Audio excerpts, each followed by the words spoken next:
সপ্তাহ পেরোলেই মাধ্যমিকের রেজাল্ট। আগামী 2-5-2024 পশ্চিমবঙ্গ মধ্যশিক্ষা পর্ষদ ঘোষণা করেছে মাধ্যমিকের রেজাল্ট প্রকাশ করবে। 69 দিনের মাথায় এই রেজাল্ট প্রকাশিত হচ্ছে।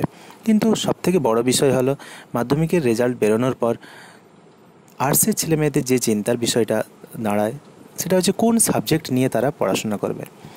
বাংলা আর ইংরেজি এই দুটো সাবজেক্ট তো কম্পালসারি রয়েইছে। তারপর বাকি যে 3টে সাবজেক্ট নেবে, কোন 3টে সাবজেক্ট নিলে বেশি নাম্বার উঠবে এবং কোন সাবজেক্টগুলো নেওয়া খুবই দরকার সেটা নিয়ে সবাই চিন্তায় পড়ে। এবং রেজিস্ট্রেশন ক্লাস 11-এর রেজিস্ট্রেশন হওয়া পর্যন্ত এই সাবজেক্ট রোজ চেঞ্জ এই নিয়ে স্কুলের হেড স্যারের কাছে পৌঁছায় এবং সেখানে গিয়ে তাদেরকে বকুনি শুনতে হয় রোজ কিভাবে চেঞ্জ হয় সাবজেক্ট। তো এই নিয়ে যে সমস্যাটা তৈরি হয় সেই সমস্যাটা থেকে কিছুটা যাতে রেহাই হয় তার জন্য আমি কিছুটা আমার অভিজ্ঞতা শেয়ার করছি এখানে।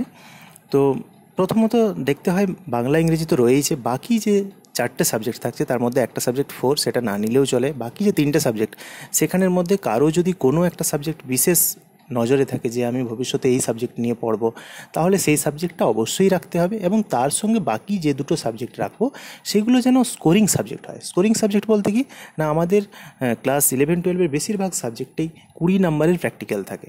তো খেয়াল রাখতে হবে যেগুলোতে 20 বেশি নাম্বারের প্র্যাকটিক্যাল থাকে সেই সব সাবজেক্টগুলো সিলেবাসের মধ্যে আমাদের সাবজেক্ট চুজ করতে হবে। তো যেমন ভূগোলে 30 নাম্বারের প্র্যাকটিক্যাল থাকে। আবার আইটি ইনফরমেশন টেকনোলজি যে সাবজেক্টটা সেখানে রয়েছে 70 নাম্বার প্র্যাকটিক্যাল, অর্থাৎ 30 নাম্বার রিটিন থাকে, 70 নাম্বার প্র্যাকটিক্যাল থাকে। সেখানে আরামে 90% মার্কস পাওয়া যায়। এছাড়া ফিলোজফি, তারপর কম্পিউটার অ্যাপ্লিকেশান, এই ধরনের যে সাবজেক্টগুলো যেগুলো খুব স্কোরিং সাবজেক্ট আর্টসের জন্য, যেমন সঙ্গে ভূগোল রইল, ভূগোলের সঙ্গে কম্পিউটার অ্যাপ্লিকেশান আইটি, এই সাবজেক্ট যদি পাওয়া যায় সুন্দরভাবে 400+ নাম্বার 12-এ কেউ ছাড়াবে না।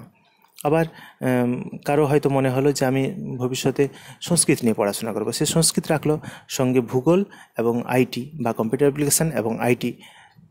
তো এই ধরনের স্কোরিং সাবজেক্টগুলো যেগুলোতে 20-র ওপরে যেসব প্র্যাকটিক্যাল নাম্বারগুলো রয়েছে সেই রকম সাবজেক্ট যদি থাকে তাহলে সেইগুলোই চুজ করা সবথেকে বুদ্ধিমানের কাজ হবে।